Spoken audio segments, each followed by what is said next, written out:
we want to protect the places we love, we must vote. But first, let's start at the beginning.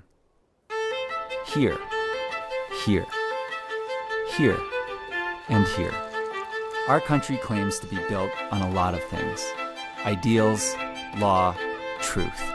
But the one thing that's perfect, what America's actually built on, is the land.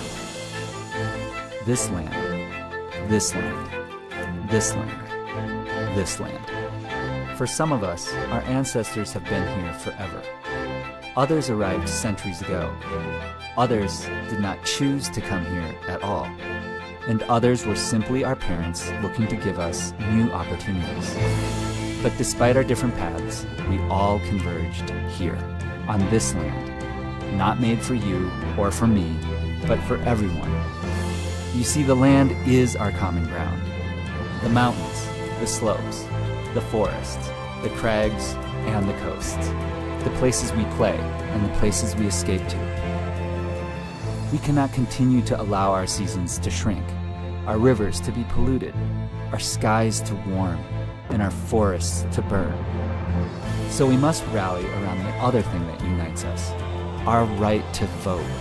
Because no matter who you are, if you love the land, you are a member of the outdoor state. 50 million people strong, not defined by borders or party lines, but by passion for places we love. Bigger than any other state and more powerful too, but only if we vote. So let's stand for our common ground, whether our common ground looks like this, or this, or this. If you love the land, it's time to make a plan to vote. Make your plan to vote at makeadamplan.org.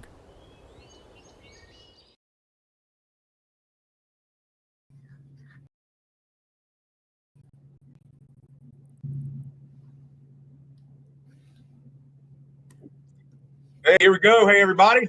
Welcome to tonight's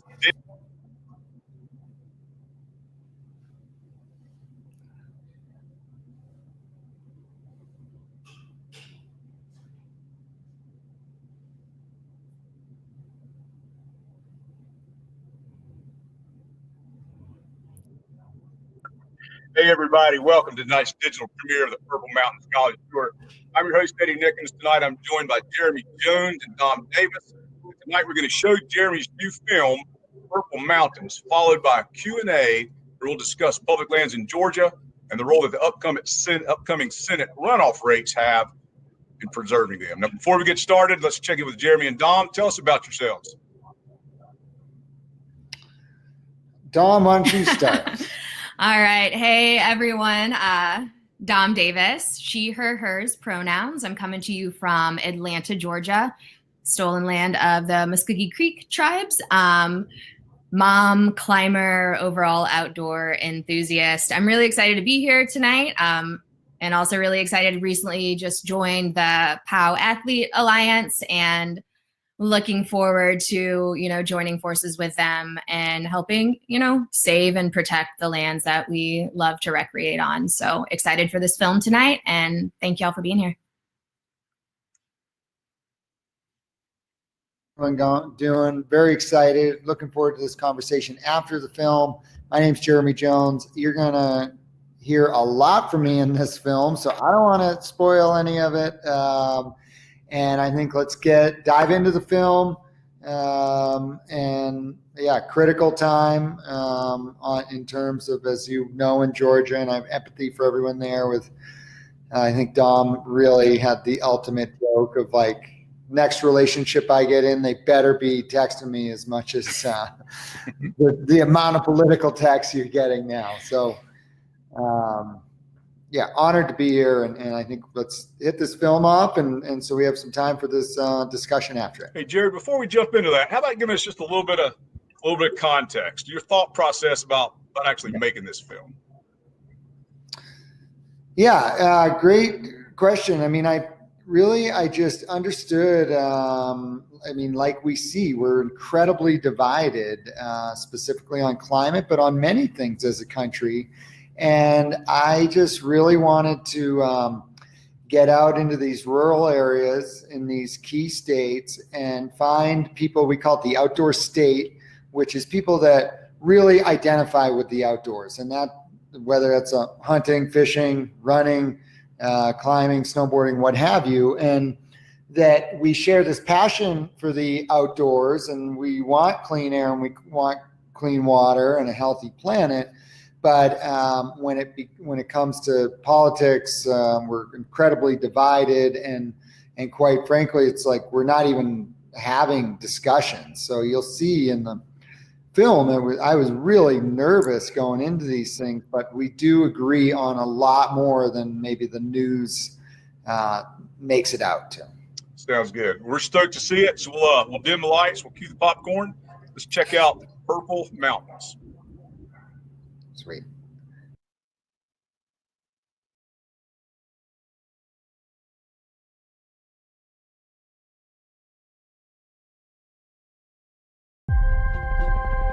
In this highly industrial decade, just how pure is our air?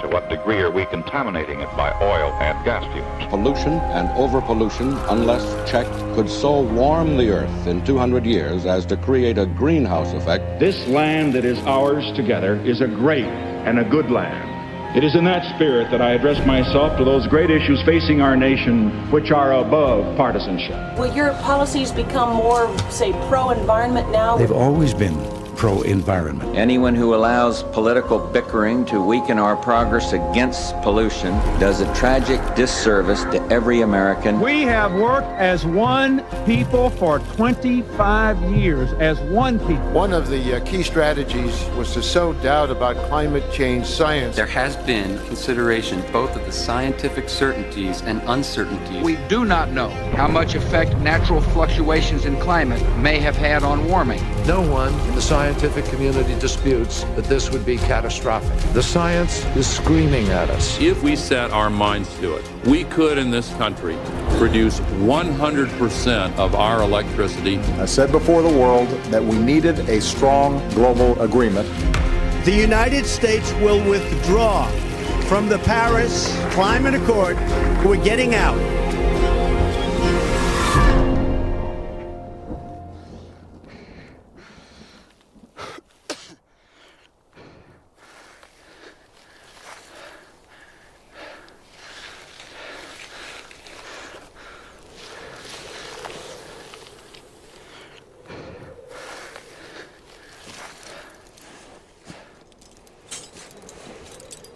We're gonna build an anchor. I'm going to go over this top roll on a belay, and then we'll go from there. 1, 2, 3. Woo!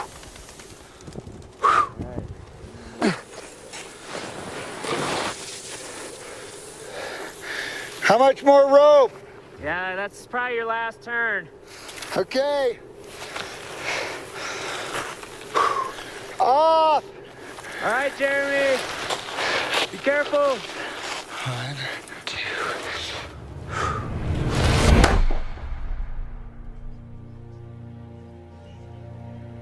Traditionally, when we think about climate activists, we might think about conservationists, we might think about people who have dedicated their lives to protecting the environment, or we might think about people who live along the coasts. But the truth is that climate change is impacting everyone.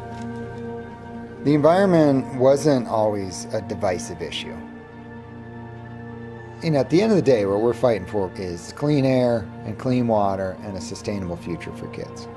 So why is that so polarizing? How do we get there? You know, when I started Protect Our Winters, I had no idea that the front lines would be, here in Washington, D.C., but it just became clear that real action needs to happen at the policy level, at the federal level, at the international level.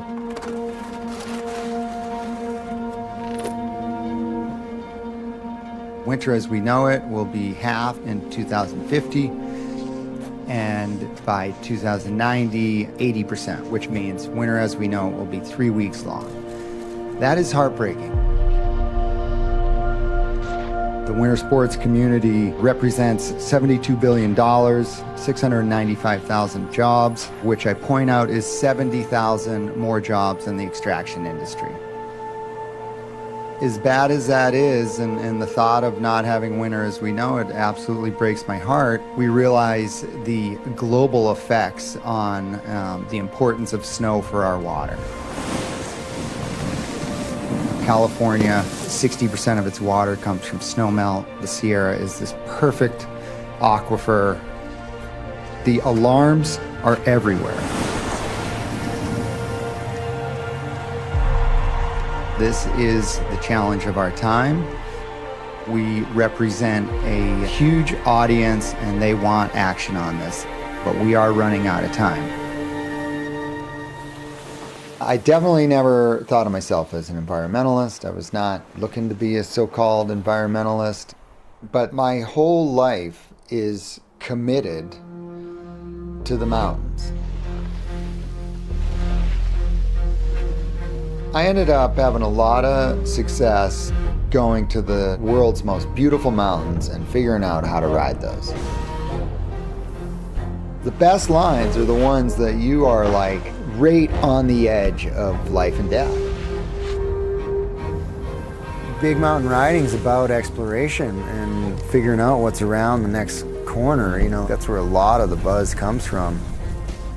It was through that time and spending time amongst the glaciers that I started really seeing this change.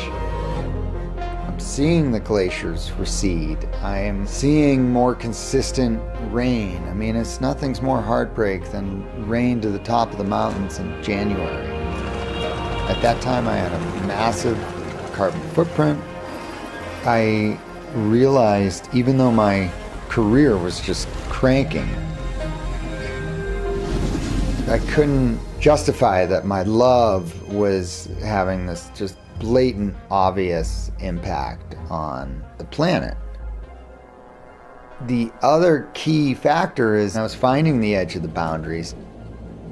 If I can figure out how to walk for days on end and live out in these mountains and hike up these mountains, I have 90% more of the world's mountains to choose from.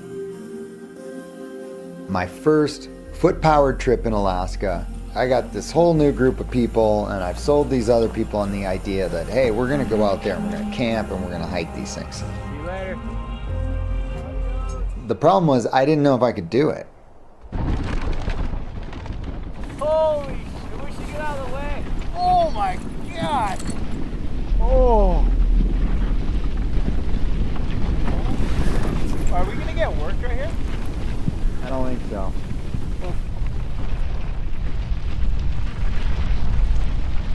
When we shifted to foot-powered snowboarding, it brought in so much more complexities, and in many ways it was more dangerous because instead of being on a slope for 1 to 2 minutes, we're on a slope for 1 to 2 hours.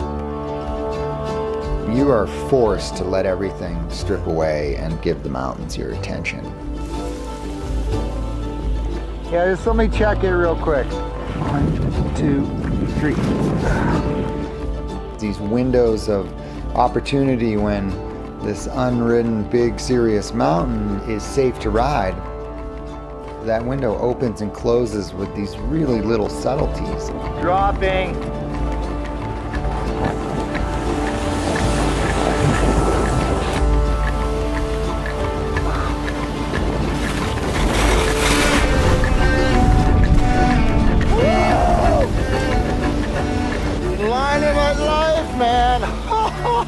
I'm alive today because of my intimate connection with the mountains. So naturally, I saw changes to the mountains, and it coincided with what scientists were telling me. As I've learned about the science and how critical snow is to humanity, I'm like, if we don't have snow, the least of our problems is going to be that a chairlift isn't spinning. The ripple effects on that and the disruption of that, I can't even imagine what that means on society on a whole.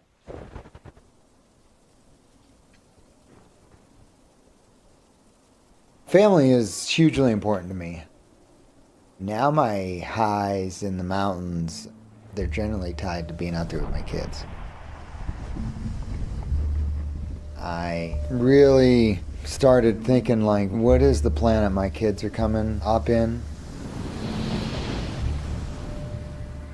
Any parent wants to provide their kid with this safe, opportunistic, sky's the limit kind of life.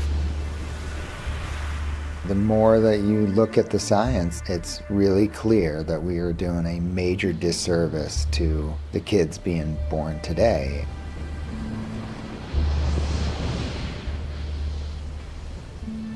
I knew that collectively we needed to come together to do something for it. And that's what led me to start Protect Our Winters. I'd like to see you guys have any calluses on your hands. I bet most of you came from a lot of money and you love to ski, which is something that, people that come from money can do a lot of. The working Americans like myself, which you have nothing to do with and don't understand and you don't respect, they vote, and your climate agenda is totally wrong. People like you can ski and play in the snow while all of us work our asses off. So that's why your organization's not going to be around in about 20 years.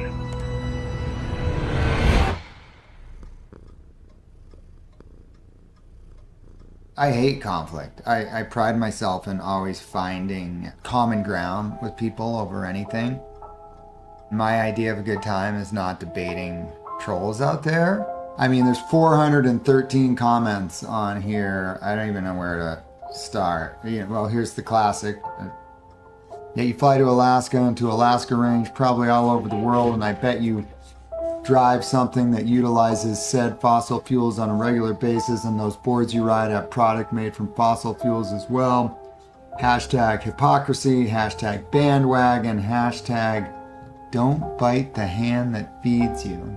Dude, don't say stupid crap, this planet is warming, with or without humans. It happens every 10,000 years. We all want to keep riding, bro. Coal is cleaner than wind generated.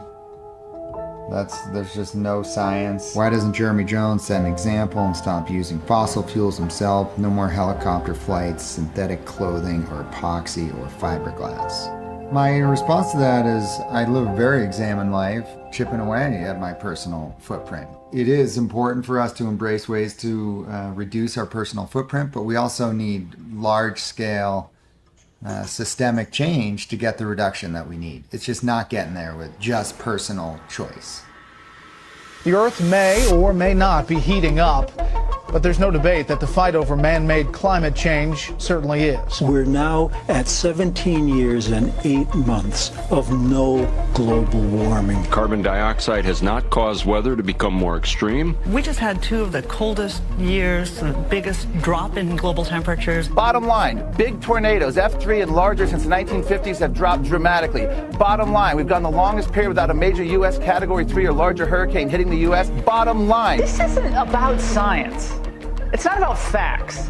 This is really about government controlling almost every aspect of your life. 97% of all scientists believe... Is this a bogus number? It's so not a bogus number. It's so a bogus. Okay, yours is, mine is, yours. A lot of these scientists are driven by the money that they receive. If there was no climate change, we'd have a lot of scientists looking for work. What about the scientists who say it's worse than ever? I don't think your party's passionately committed to science or to fighting global warming or to dealing with the scientific facts we live with. I think the science is very mixed. It became clear to me that I live in a bubble with like-minded people and that there was a large population of this country that have different views when it comes to climate. I wanted to know where the spin was coming from, so I decided to reach out to some of the most prominent climate deniers in the country. People that have spent their whole professional career trying to discredit this mountain of scientific evidence, but they're not actually scientists. That's up, Chelsea. Okay, I'm recording.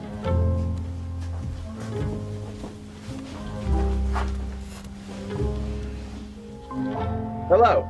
Hey, Mark. How you doing, Jeremy? Hold on one second. I can't hear you. Let me get sound. You see me. You don't see me yet? I don't see you, though. I'd love to see you. Awesome. Hold on. Oh, wait. I got you. Cool. All right. To kick things off, again, it's pretty clear that you don't believe in the impacts of climate change. And I guess just getting some background behind why. Well, good question. I won't go too far into my background, but essentially I come at this as an investigative reporter, not a scientist. I like to joke that I sometimes play one on TV, a scientist, but I look at climate as essentially a political movement using the latest environmental scare to lobby for politics. When you testified before the House Select Committee on Climate, that is one of the most anti-freedom, most regulatory things. They're excited about the prospect of government regulation. So that's where this debate goes off the rails. I mean, I couldn't agree more. The facts should not be political. Hate the fact that it's a partisan issue. I guess as you've dug into the science, I mean, what is... Science gets in line behind the preferred policies. We see this with the National Academy of Science. Oh, this is the body founded by Abraham Lincoln, this august science body. No, it's literally 100% dependent on government funding. Do you have kids? I have 4 kids. They are being taught that, my old 14-year-old Jeep is not a weather machine. It's not, SUV does not control the weather, that we are not in unprecedented times of any kind. And I tell them not to worry about climate 1 ounce. It's terrifying for me, what I'm seeing happening with snow. It's tough as a business. I worry about my kids. It keeps me up at night. The idea that we face a climate catastrophe is not happening. The idea of a climate emergency is a political construct. When I hear you say about the volatility, the extremes, that's called weather. That's called climate. It does that. You can't predict anything. It's just that when people tell you that, the climate's changing, we're causing it, this is a record here, it's meaningless. I think the important thing is to understand what it is that divides climate activists and climate skeptics. Really what it boils down to is, are we creating a climate crisis? Are we creating a climate where we have much greater negative impacts than positive impacts? You guys recognize that the Earth is warming.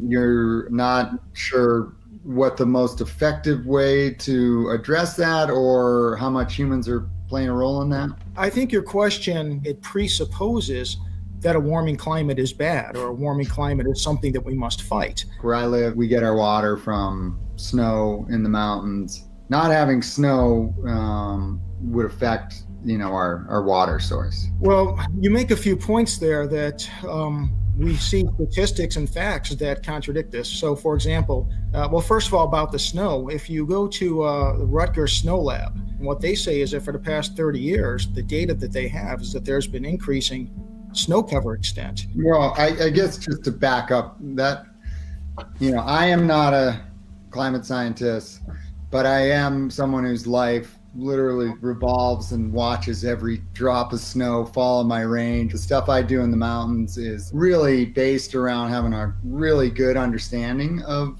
snow. And so it's easy if you think that if you've heard in the media or from other people, from activists, that global warming is causing a decline in snow, to therefore look around and try to get a little confirmation bias on that. But the evidence is what the evidence is. On average, the amount of snow cover that you're going to see today is greater than it was 10 years ago, is greater than it was 20 years ago, is greater than it was 30 years ago.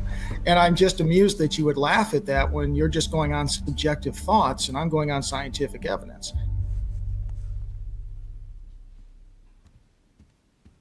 Misinformation and propaganda works because it's based in reality, but it's not real. Reading a scientific paper and pulling one fact that supports your narrative is how the game works. Because really, how many people read the science?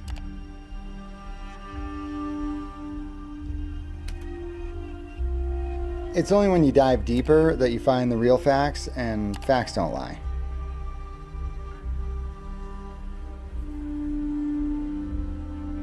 Satellite data has shown a slight increase in snow cover in the fall, but the average snow cover throughout the year has decreased year after year after year. I've seen it firsthand, and I've heard it from real climate scientists.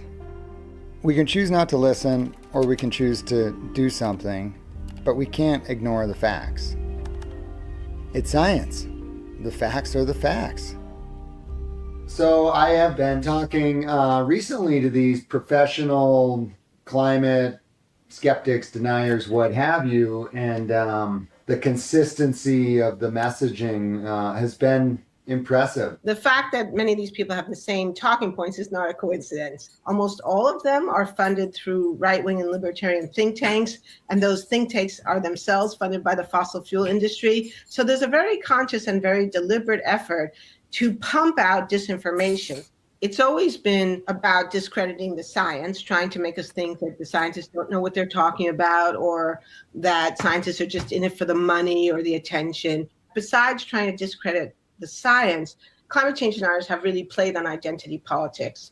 They've tried to make conservatives think that they should not accept the evidence of climate change because if they do, it will lead to higher taxes or bigger government. Have you had any success in changing someone's mind on climate?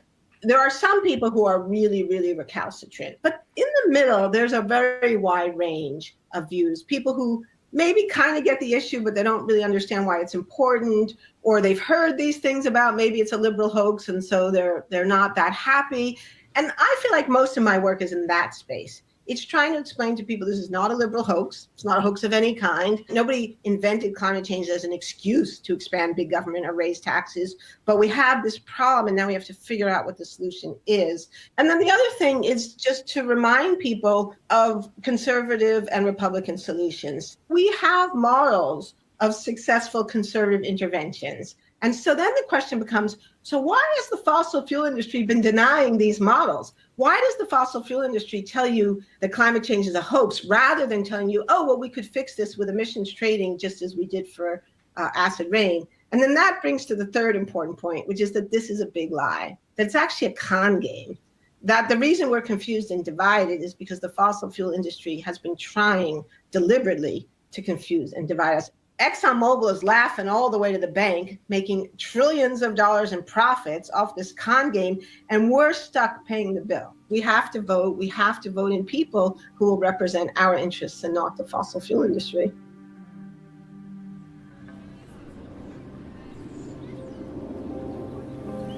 After a decade of going to Washington, D.C. with Protect Our Winters, I've learned that these elected officials don't actually lead, they follow the people. And there are a handful of purple states that are equally divided, Republican or Democrat, that can go either way. These are states that swing elections, and these are the places that will choose our course on climate action. But a recent New York Times poll showed that climate is the most divisive issue in our country, even more than guns. So much weight is put on these elections with the hope that people just take 10 minutes out of their day or an hour out of their day every 2 to 4 years and just check a box for what they believe in. I live in the blue state of California, just 30 minutes from Nevada, and Nevada is one of those crucial states. It's actually the most mountainous state in the lower 48, so I started exploring Nevada just to get a feel for it. All right, Ming, we might just have to start exploring.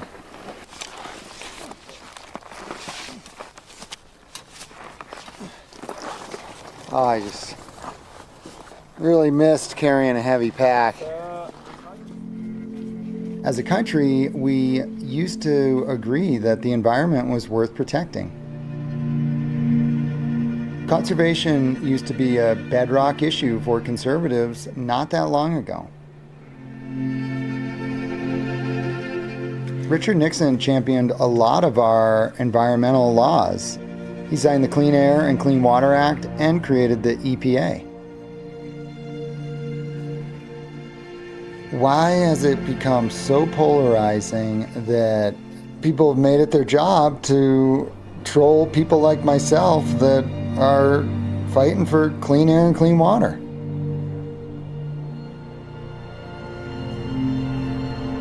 It's just amazing how divided we have become.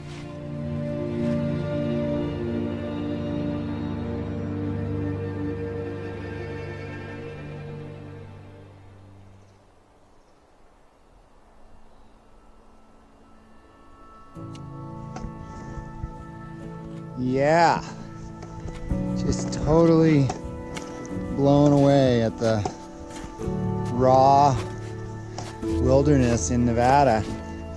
Everywhere I look, protected land covered in snow that provides water for farmers, family, and a healthy ecosystem. It's what I live for. Seeing new mountains, picking out what really calls your name and figuring out how to climb them.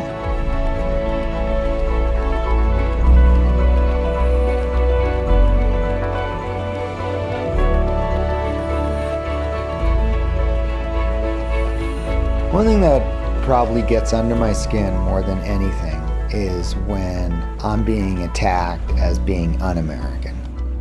Because I'm very proud about the country I live in. Patriotism isn't just about waving the flag around. It's about coming together as a nation and working hard to solve these key issues. America is based on people standing up for what they believe in. It's based on people having different opinions and coming together and finding common ground.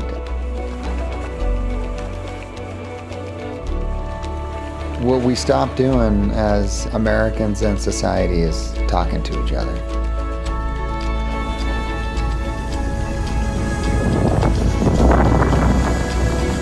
Big badass mountains. Love my Nevada board. The whole point of the climate change advocate alarmism is shame, to get you to stop behaving in ways they say are destroying the planet. That's how they've succeeded in it. They run around. I always wondered if we are as divided as they say we are. I think everyone wants a clean, healthy environment for their family. We just gotta figure out how to get there. I decided to go to one of the most conservative counties in rural Nevada and talk to these people that love the mountains as much as I do.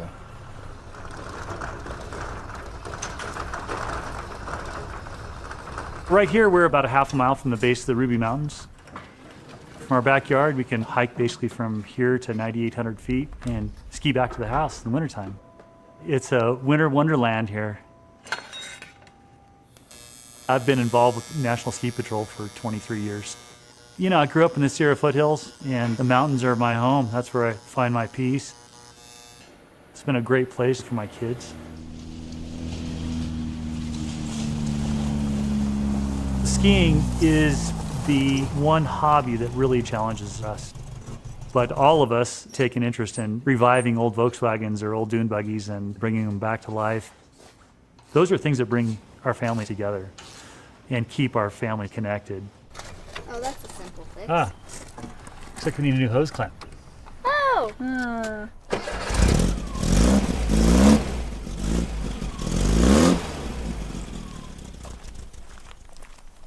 Many of my friends have been born and raised here. I think coming from a place that's very different than this has given me a lot of insight.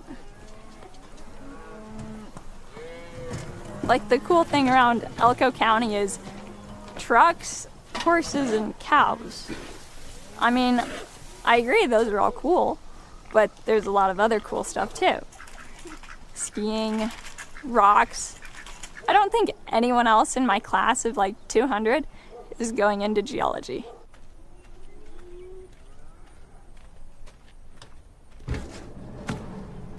Right now with the climate change, I think it comes down to our groups. Just like high school, we have our little social groups and we want to fit in. If you agree with another group's perspective, your group might say, hey, we don't like that, and kick you out. I think a lot of people don't speak up. They just go with the group mentality of, they believe this, so I will also.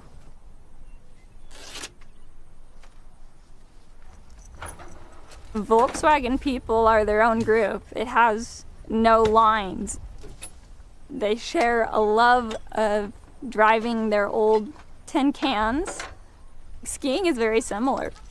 They come from all different backgrounds, all different beliefs, but when it comes down to it, like, skiers just want to ski. I'm psyched to be at your home mountain. Yeah, this is the Big Elko Snow Bowl. Patrolled here for a long time. It's definitely a great place for local families to learn how to ski. We have our one chairlift. And how much is the lift ticket? $20 for a lift ticket here, $20 for a rental. And if you're just doing the rope tow and you're just getting going, it's cheaper yet. What's up, Justin? Nice to meet you. God, pleasure to meet you. You're a geologist? Yeah, that was what I went to school for. Mostly what I'm doing now is project management in mining. Yep. Both here and doing quite a bit over in Kazakhstan as well. Wow, there's some mountains there, huh? Yeah.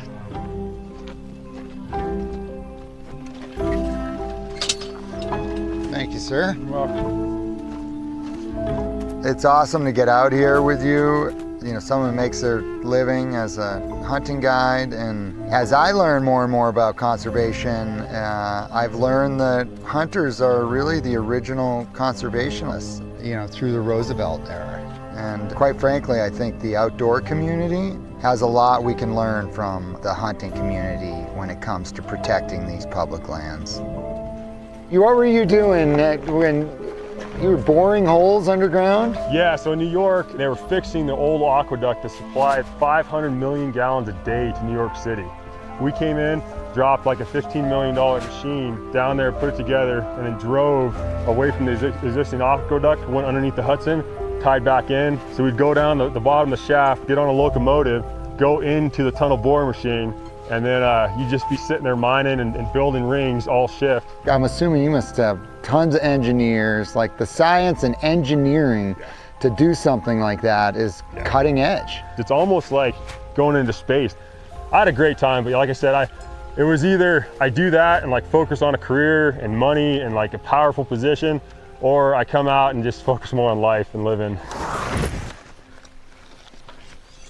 I'm stoked you hit me up. Yeah, I was surprised. I'm like, man, there's thousands and thousands of riders, like pro riders would probably be want to go ride with Jeremy. I don't know why he's calling me, but.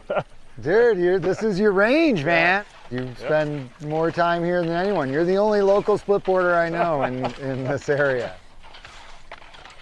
Oh, I have no doubt climate is changing. I mean, that's a no-brainer. Right. I guess my question to you is, why is it that, like here, we're standing on ground that was considerably warmer, maybe a tropical climate at one point? I mean, a lot of the stuff was ocean, which is amazing. So the Earth has had several cycles, and it's always changing. You're totally right. Glaciers move and shrink, and I mean, they shaped these mountains. That's right. It's just that the speed is what the alarm is coming from. Okay. You know, records show that it's happening 100 times faster than it ever has. Like, your world operates on peer-reviewed science from the best universities in the world. Right. And that science is from the same universities that the climate science is coming from. Right. There's massive consensus from the scientific community that burning CO2 is warming the planet. I mean, imagine you going down 900 feet down and being like, 98.8% of the scientists are telling you to do it this way. The rest are saying you do it that way, you know, you're gonna die. Yeah. I would assume you guys are going with the 98%. I'm definitely not like kind of fighting, saying, oh no, it's not happening. You don't fight the science. No, but it's just tough around here because, you know, the climate talk gets lumped into a bunch of other policies that are mostly from the liberal agenda. A lot of times that comes with a lot of other stuff that affects their business and their livelihood. And their ideology. For sure, yeah. I'm a single issue voter, as you can tell. Yeah. I'll get past everything. If you're serious about climate, you can get elected, I'm all in. So one of the things that we tried to do is to unify what we call the outdoor state, which is all these outdoor enthusiasts, hunters and anglers, people that really relate to the outdoors, that rely on a healthy environment, to come together to fight for the environment. And specifically, we recognize that long-term climate change is the biggest threat. Yeah, because I mean, it is a common thread. I mean, Right. I mean, yeah. I think it should be a no-brainer that it's a nonpartisan issue. I mean, it should just be a human issue. Unfortunately, I think we're going to need something borderline catastrophic, if not catastrophic, to wake people up and to make serious positive change. Unfortunately, that's what I feel in my heart. Yeah. I mean, my daughter's only 9 years old, and I'm genuinely scared for her future. Yeah. Genuinely. I mean, it's no joke. It's hard because the last thing you want to do is like tell your daughter that, you know, it's like everything's fine, you know, like you don't want to freak them out, but it's like, I'm laughing because I've already told her that. There are numerous coal-fired power plants here in northern Nevada, held to really strict regulatory standards, emission standards. You look at the emissions coming out of those coal-fired plants in those, you know, second and third world countries, and it's a black cloud coming out of it. And it's nothing that you see coming out of the ones here. I mean, like I say, the regulation in the US is far and above the regulation across the rest of the world. We had this whole Paris Climate Accord, and we pulled out of it, and it was pretty much for that reason. Was, you know, the US didn't want to pay for these other countries to say that, oh yeah, we care about the environment, but we're not going to do anything about it. What bothers me, I think, with some of the climate change legislation and stuff that's gone on is it really affects just our country, and we're still doing business internationally. Here we cripple our industry, but we still contribute to pollution by still buying those products from someone else that's just going to pollute the environment. my big issue with it is, you know, the US extracts more fossil fuel than any country in the world. Right. We heavily subsidize it. A ton of it's on public land, and we know that the burning of fossil fuels is a major contributor to warming of the climate. We do know ways to create clean energy. I just would like to see the country embrace that more. At the very least, I'd just love to see an even playing field. It's going to have to be phased out eventually, right? You know, just because, I mean, we're going to run out of those resources. I mean, the main word there is transition, and you know, it's not a light switch. You can't just shut it off. And 100%. There's not a single plan out there that says like, shut off all coal and oil tomorrow. It's this. Depending on who you listen to, yeah. I mean, there are some, and there's radicals on either side. Right. In reality, everybody's probably looking at something down the middle that everyone can agree on, but you know, politics has become a game recently, and sporting event. Yeah, exactly. Cage yeah. fighting. Yeah. I think the big thing is the solutions for it, you know? Yep. That's where people get hung up, I think, and it's easier to blame, like, there's no problem. Well, I think debating solutions is a great debate. Right. We have half the country that is poking holes in the science when we need 100% of the people figuring out solutions. Yeah, no, for sure. You know, I like to think about it like climbing a mountain. Like, I'm not saying we have the summit ridge, we have our Hillary step to equate it to Everest figured out, but we know which way the summit is. Yeah. And we're still in base camp arguing about how to finish the summit ridge. Yeah. And it's like, maybe we should just start walking to Camp 1. We definitely know how to get to Camp 1. We actually know how to get about 3/4 of the way. No, let's start just going one step at a time. Yeah. You know, I think there's a lot we have in common. Yeah, I agree. I mean, you're hunting in the mountains, as I am. I'm just hunting for different stuff.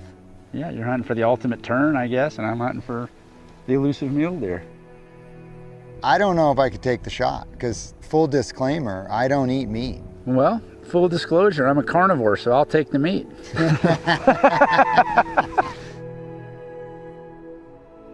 We get some epic sunsets in this state, that's for sure. We're lucky to be here. We are lucky to be here. I appreciate the conversation, it's good. I have more questions than I have definitive answers. I'm not opposed to someone proving me wrong. I don't have that big of an ego where I feel that I'll never accept information. I just want to see it presented to me in a fashion that seems credible. I think if you step back, you know, we're all on the same team. We're on Team Planet Earth.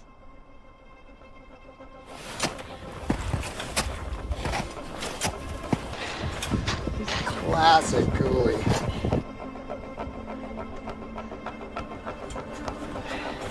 Yeah, man, we're doing it. Love this stuff. Yeah, it's great, man. You got a nice backyard, Danny. That's right. What dreams are made of.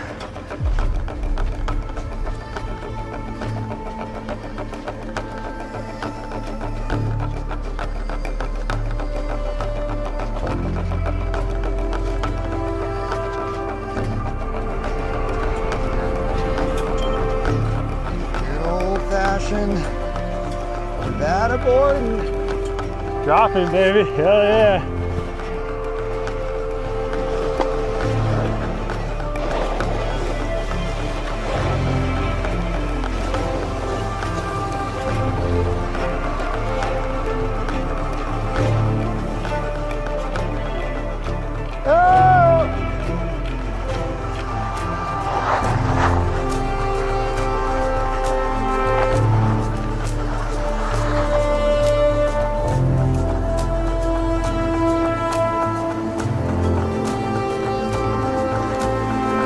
Yeah, buddy.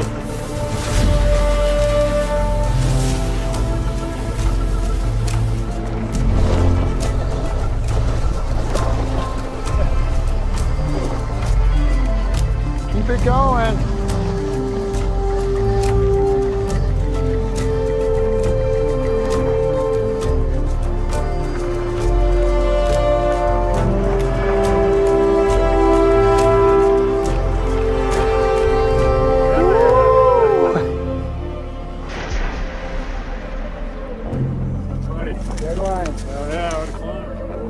You wouldn't think that hard rock miner from Northeast Nevada, the pro snowboarder, California, whatever, really meet up, talk about everything, and go snowboard in the mountains. That's not something that's normal.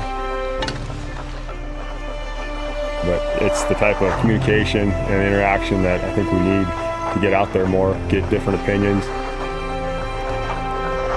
Coming from a bigger city or from a different state, you got different things that push your buttons, different things that's important to you. And just because I haven't thought about it and it's not important to me doesn't mean that it's not a big issue. Yeah, Jerry.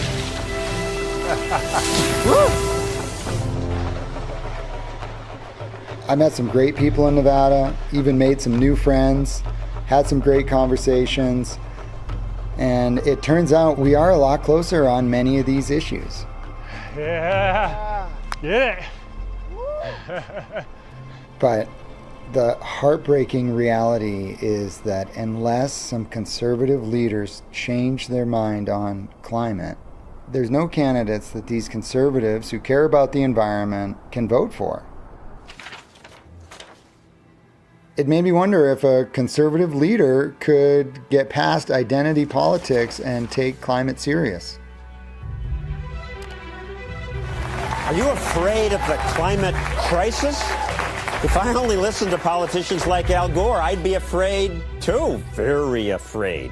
So I came out of the precincts of the right as a young man. I found myself working at the Cato Institute in 1991. I was hired to oversee their energy and environmental policies. For the better part of the next 23 years, I spent my time at Cato arguing against the case for climate action. You're not that worried? Not particularly. There have been about 13 studies. 4 of the estimates are that the economy would actually improve if we have a... But I found my ability to make a convincing case just completely fell apart over time. It's a monumental move that very few people have made. What changed your mind? It was not any one thing. It was a series of 3 or 4 things. The first thing was my lack of faith in the overarching scientific narratives we were telling. It also became clear to me that I had not been doing my due diligence in really putting a critical eye to the arguments I wanted to believe to be true. That seemed intuitively pretty strong. And I found over and over and over again, I was seeing variations of exactly this kind of thing. Sometimes it was cherry-picked data sets. Sometimes it was misrepresenting the position that was actually being taken by the mainstream scientific community. I'd love to just ask you a couple quick fire questions on what they're telling me, what I'm consistently hearing. So climate change is natural. We've seen fluctuations throughout history. That's like saying death is natural. We've seen people die all through history. That doesn't mean that Bob shot Jim. The kind of argument is that? I'm sorry, it's Friday. Yeah, I love it. That's great. Okay, next one. There isn't a consensus amongst climate scientists on human-caused climate change. Screaming total out of this world goddamn lie. Every single survey of credentialed, peer-reviewed, published climate experts shows a near absolute consensus. Earth is old. We only have 100 years of data. Yeah, both's true. But we know how to estimate temperatures from the past based on, carbon rings and all kinds of sediment analysis and ice core. We're not like making this crap up or playing on a Ouija board. Addressing climate change will ruin the economy. Yeah, these things will not be cheap. It's going to cost, depending upon your estimates and your policy preferences, anywhere between $6 and $20 trillion to globally decarbonize. But what are the costs of not globally decarbonizing? Well, there'd be a shit ton more. I can tell you, my biggest takeaway is just how blown away I am on their just utter and total certainty that there is no problem here. It was actually really hard to have a conversation with them because they're so cemented in their point of views. Risk management is not about picking the most likely scenario based on what we know and saying policy needs to be determined on that scenario. You have to weight the probabilities of each of these scenarios coming to pass, and looking at the costs and benefits that follow from each of them. And if you do that, it is absolutely unmistakable that we need to decarbonize as fast as possible. Because if we're wrong about the scenario, we don't get the more likely scenario, we get a low probability, high impact scenario. So it's game over. There's no other planet. There's no other way to, we're completely effed.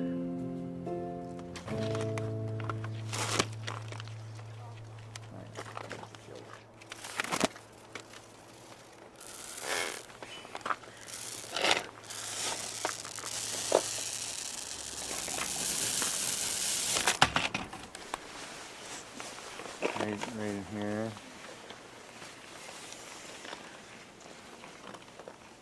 Under your eye. And then under this eye. Yeah. Yep. Hold on. Okay, I got you. Right here. You're good. All right. We're off.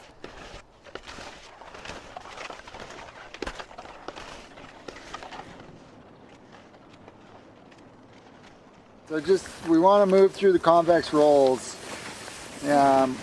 with speed and kind of be a little light on them. And then, Cass, with your line, I want to dial you in with the cornice entry.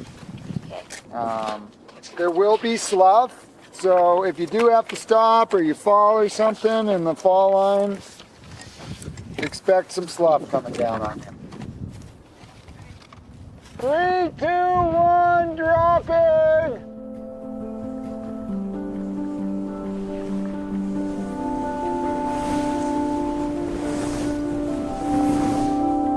First crux of the day.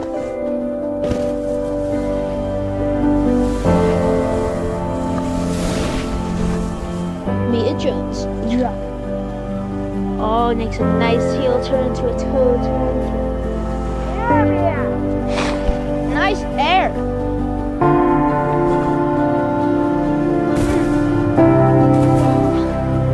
Tiff, you should get some Mum Pow. Woohoo! Yeah, Mom. it's not hard to understand what's at stake here. But sometimes you got to step back and realize what the fight's all about. We don't have to agree on everything, but we do need to stop arguing and start working together on solutions. We have an opportunity to make real change. Change is scary, but change is constant. And with change comes opportunities. Cass. Yeah. Are you going Cornice or the Rock, or are you cross? Cornice. Okay, make sure you have your direction perfect. Ready?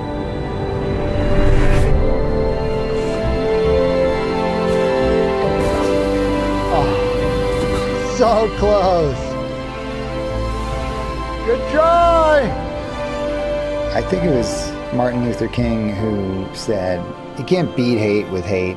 You can't, beat darkness with darkness. It requires light. You see in the media, online, everything, it's all about like, how can we get everyone as mad at each other as possible? I want to do this. The end goal is to try to connect us around clean air, clean water, and a sustainable future.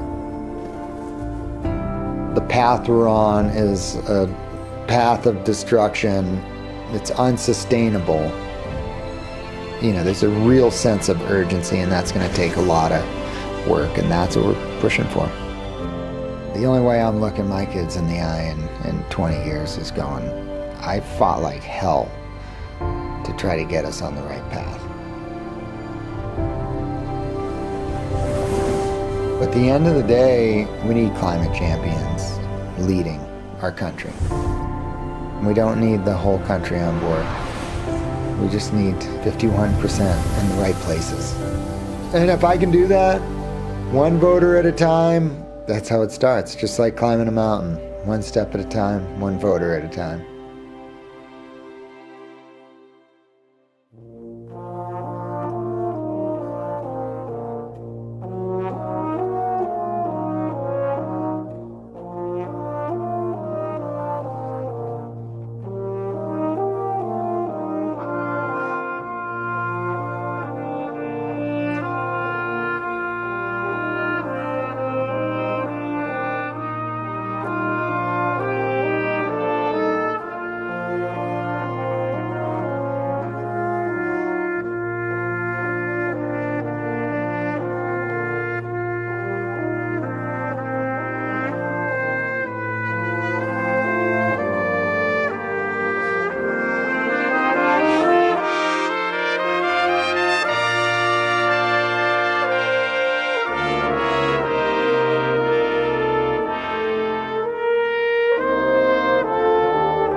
Wow, quite an odyssey, Jeremy, you went on for that film, both the travel but also your personal journey. One question is, you've described this as the most intimidating film you've ever made. Why is that? Yeah, I just think from it's scary going out and talking to people with different conversations. Talking to people with different political views. Like we just have become so divided, and identity politics have purposely made us divided. And I guess going into, climate is so close to my heart, and I really connected, especially with Danny and really everyone that you see in the film. We have these really strong connections, but it was really hard to have these hard conversations with people that I ended up really liking, but knowing that the one thing that I care the most about, we have different views on, and to not to keep my calm through that was a real challenge. Yeah, I mean that had to be. We certainly underscored the different facets around this conversation. This conversation has matured and evolved since you made the film. Even I'm wondering if you were to make the film now, anything you would do differently? Anyone you'd want to talk to? Any questions that you think have come up since you made the film that are pertinent to this conversation? Well, the climate is this massive issue with a lot of different facets to it, and the film, the things we tackle in the film are still very relevant today. So I actually, when I made it, I thought it was very, this is for the election, and then the elections happened, and we have so much work to do. It's still just as divisive as an issue as it was before the election. We did, try to bring more diversity into the film, but it took us off the issue of it's largely this white male issue of climate denialism, and they've been targeted by the fossil fuel industry. And so we really just focused on that slice, as Dom, I hope, addresses, and I'll hand. But the Black community is all in on climate action. They're feeling the effects more than anyone else. And so as we would have those conversations, it was kind of like we all agree, and it didn't add to this issue of why aren't we listening to climate science. But I'd love to hear more from Dom on that. Yeah, let me cue Dom up. Dom, I know you currently serve on the board of directors for the Southeastern Climbers Coalition, and you chair their Equitable Access Committee. So respond to Jeremy. Help us understand how we increase equitable access to public lands throughout Georgia and across the Southeast. Yeah, I wish I had a simple answer on that, right? But as this topic is, it's not just a simple answer. It's, we're going to take things one step at a time. And I moved to Georgia from California. So again, I was in that bubble that Jeremy mentioned of like-minded individuals fighting for the same thing. And coming to a traditionally red state where access to public lands is extremely complicated in the South. And I'm finding that more out as I climb. It's not these, federally granted lands that we're allowed to climb on. We're having negotiations with private landowners and trusts and things like that, where we have to negotiate, to be able to just use that land for outdoor recreation, and when hunting season comes along, we can't climb on the cliffs. So we do have these conversations, with people that are from typically different backgrounds, right? I would never, think that I would be having so many conversations with hunters. But I think Jeremy mentioned in the film too, they're all stewards of the land, right? And we all want that access, and we want that same, to keep these spaces accessible. I think as far as increasing equity goes, it's, we got to start with representation, right? There's this idea that nature is just, by nature inclusive, right? The outdoors doesn't discriminate and everyone is welcome. And there's a difference from everyone being welcome and things being created for certain individuals, right? And largely in the Southeast, I can go out on any given day and be the only Black climber at the crag, and that's just the nature that the sport has been. It was created by, white males, and it's still predominantly represented that way. So I think it starts with bringing us into the conversations, right? Bringing Black and Indigenous outdoor enthusiasts into these conversations to see how we can all work together and create spaces that are equitable and accessible for everyone. And even that first anonymous phone call you got to POW, where it was commenting on the dynamic of, rich skiers having access to, take time off and go to do that. I couldn't grow up skiing. Like, winter sports is expensive. And that's an access issue, right? So that's why we don't see a lot of, Black skiers, Black snowboarders in these outdoor sports. Costs a lot of money, and to just be able to take time off, and especially if you don't live in a mountainous state, to go hop on a plane or take, a vacation to go snowboard or ski. So I think just including us in the conversation, right, and showing that representation and taking the steps to, cross that line and bring us in, is where we start. I don't have like a concise answer on it, because there's going to be, it's kind of like learning as I go, and all of us, a collaborative effort. So I don't want to talk forever, but. Well, I love how you bring in the notion of bringing minorities into the conversation.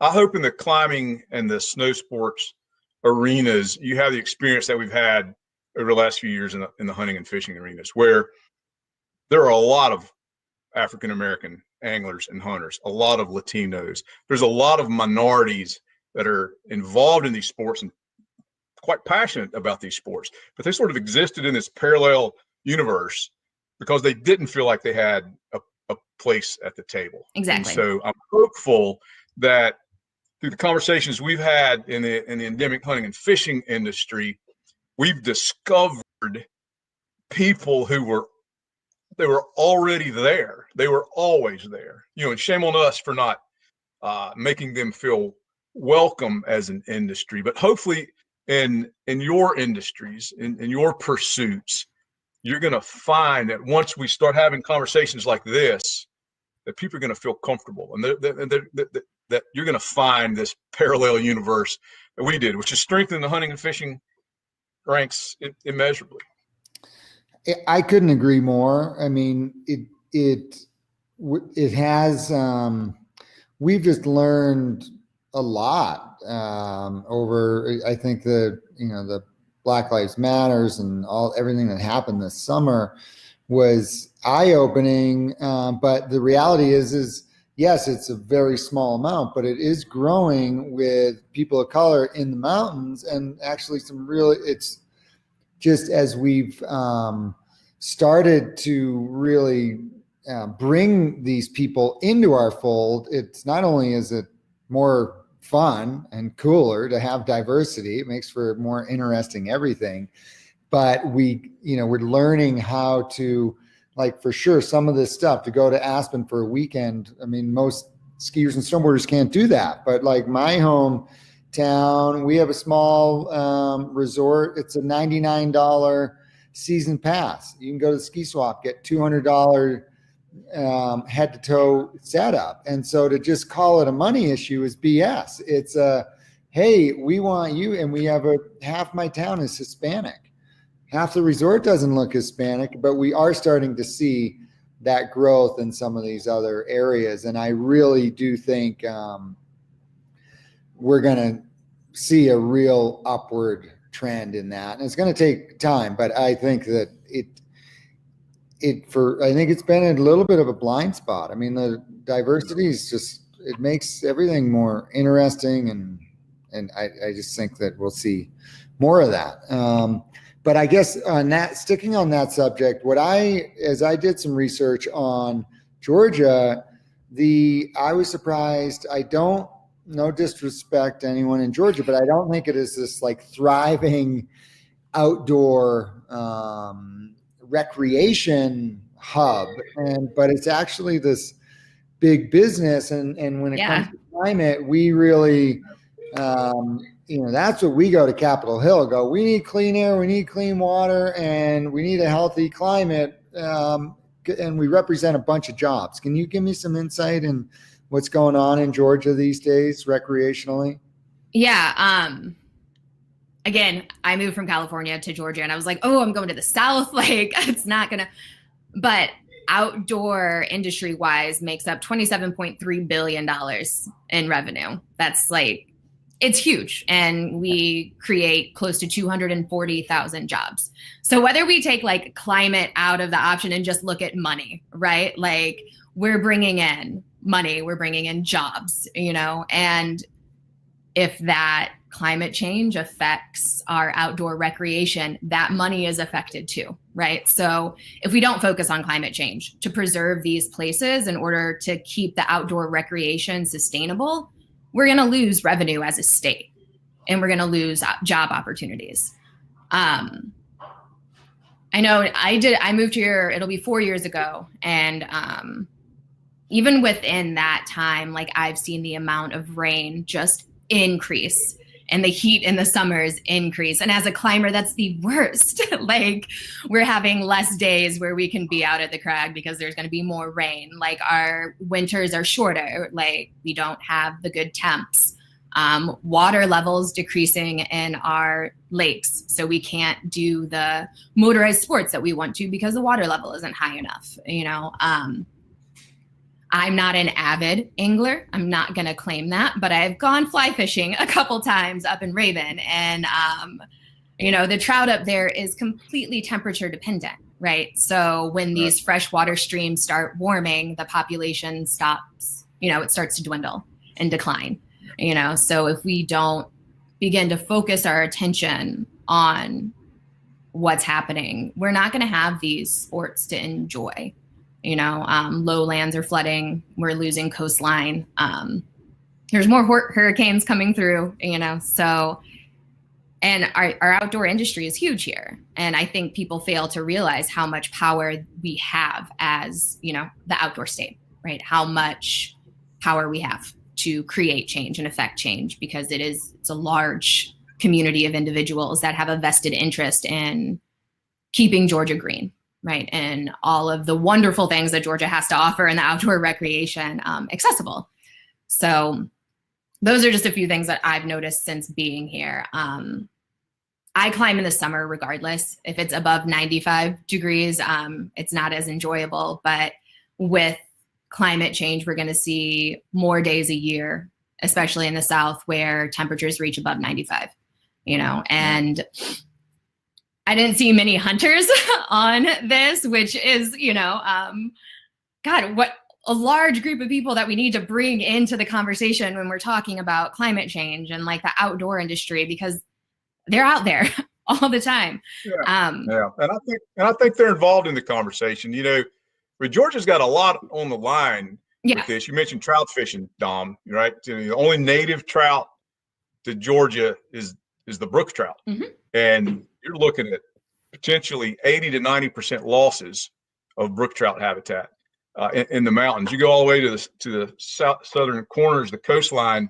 You mentioned sea level rise. One of the fastest growing fishing industry segments is saltwater fly fishing. Yep. Redfish in the marsh, and those marshes are going to be drowned by sea level rise. I mean, I think Georgians know what's at stake with changing migratory patterns for birds. So that I think they know. I know what's at stake. And I also think Georgia knows what they have to do, which is why we're here tonight, right? Which is get out this vote, right? So let's shift the conversation a little bit from sort of the problems to solutions, maybe, which is filling in that little ellipses, or used to be pulling the lever. I don't guess anybody pulls a lever anymore.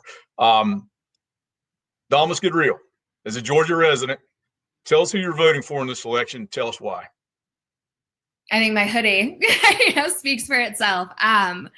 So I'm going to be voting for Warnock and Ossoff. And again, Georgia, we have a public service commissioner on the ballot as well. And our public service commissioner is playing a key role, and I will be voting for Daniel Blackman. In Georgia alone, we have 11 coal-fired plants and 29 pits where we store coal ash. Now, a lot of those have been unlined pits causing contamination in the water. Our current public service commissioner has voted for the Georgia Power customers to foot the bill of $525 million of cleanup of that coal ash. So that resulted in an increase in our power bills. And we're also in the process, $8.5 billion over budget on our reactor development. We're building 2 nuclear reactors, and I believe it's Burke County, which actually not surprising, is a 51% Black community. So that county, 51% of the individuals that live there are Black. That's where the nuclear reactors are going, putting that community at risk for, radioactive, exposure. So our public service commissioner is working to stop that and prevent Georgians from footing the bill for, governmental missteps. So yeah, I will be voting for individuals, climate leaders that actually have, the benefit of the state and keeping it green in the forefront of their platforms. And I know in the South, we are very partisan and we lose sight of individuals' platforms, whether it's red or blue, and we stick to that party and don't really dive deep into their policies. I was guilty of it when I was 18 and being first going out to vote. I was like, oh yeah, we'll just go this way and that's what I'm going to do, and not really dive deep into it. But climate change and this crisis should not be a partisan issue. We're all in the business of saving our home planet. We only have one. That's the only reason that we're still able to breathe this air, right? So we should all be focused on saving the planet that sustains our life and our livelihood.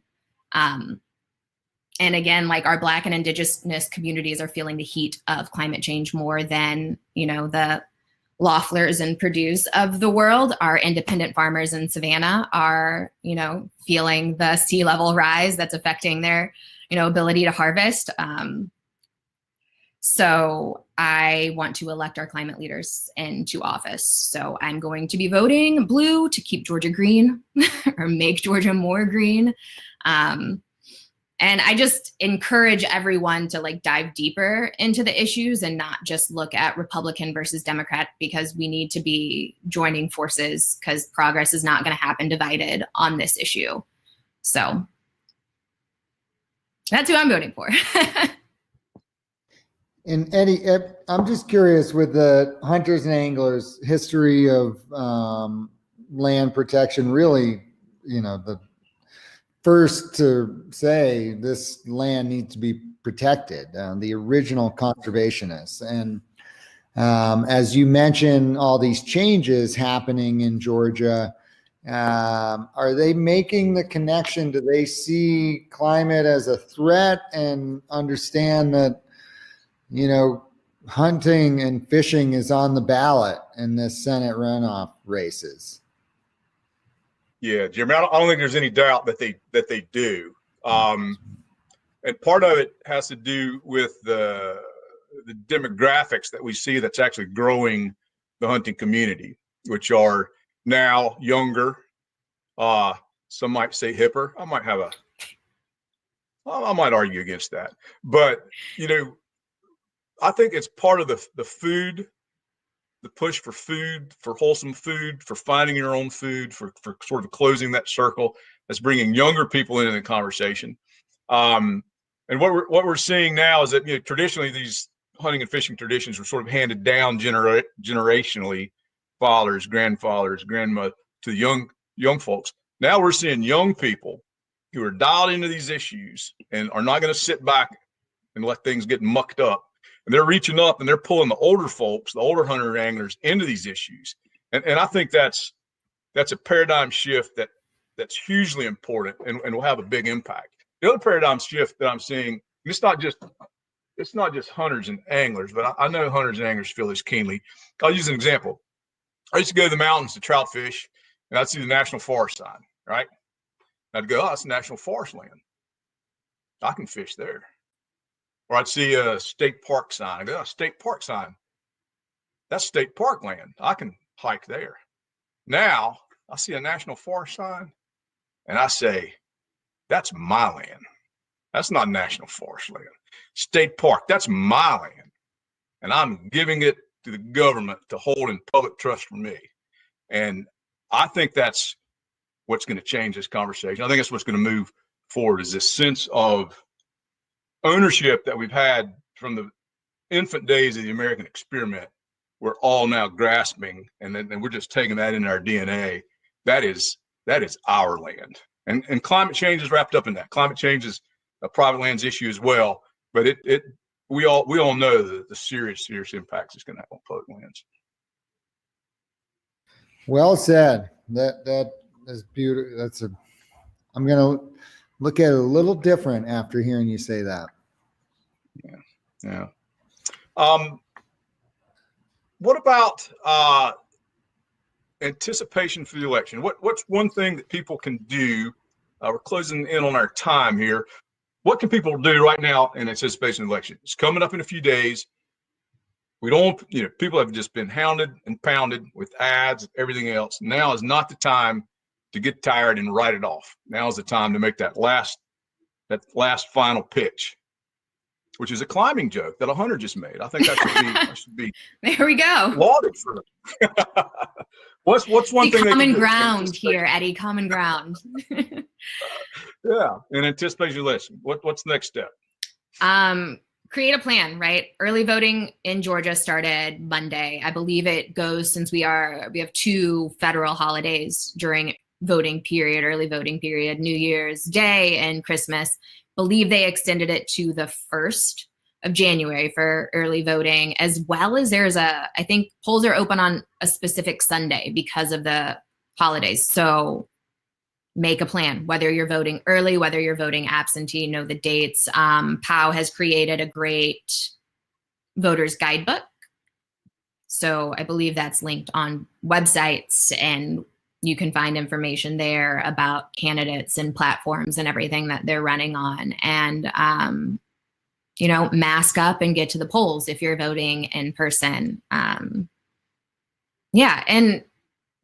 I vote early and I'm literally done within 15 minutes. So it is in and out. It is safe. It is quick. And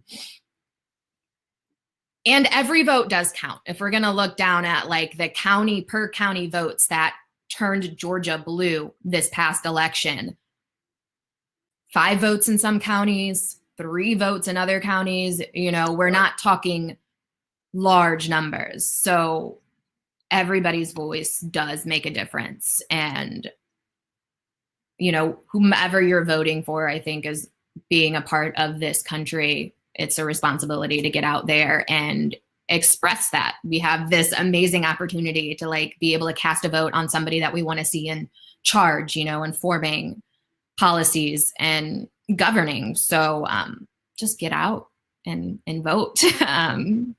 Yeah. I'll be voting tomorrow. So sounds good. Trying to see if we've got questions on our chat feed. Some specific questions about where some of the candidates stand. But I know POW's got some online resources that folks can look at. Jeremy, could you speak to that in terms of people want to know where to go to for some of these specific questions? Georgia, I know the Action Fund has got some state level information online. People want to know, they need a little bit of a nudge. What would you say to them? Where's that information? It's powactionfund.org. It's in the chat profile. And you can actually not only learn about the candidates, but there's some phone banking opportunities and some other opportunities. So that's really this hub that it breaks down the people's stance on all things environmental, and really and also helps you if you have some issues with getting to the polls or ballot or what have you, that will dial you in. Super. I think we're just about to close out of time here. We appreciate everybody coming in. We want you to stay on to view a voter guidebook that's going to be coming up at the end of this live feed. We have some commentary from the gallery. Really appreciate everybody joining in. Appreciate Protect Our Winners reaching out like this. Dom, thanks for being a part of it. Yeah. Get out and vote. That's the only thing you need to do now.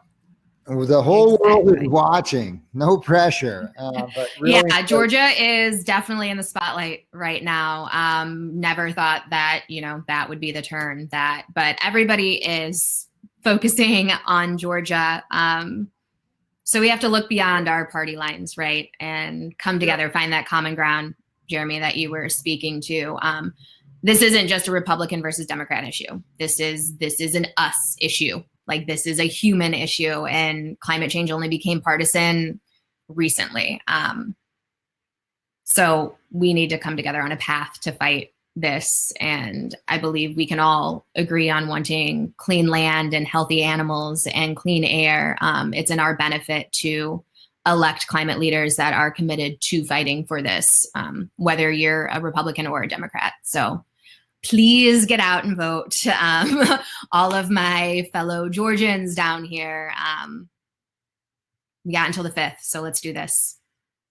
Yeah. My daughter, I'm in North Carolina. She was home for Thanksgiving, and when she left, she said, "I'm so ready to get back to my blue state." So, so keep it that way. Yeah. Keep it that way. All right, everybody. Thanks so much for joining, and we will see you at the polls. Thank y'all.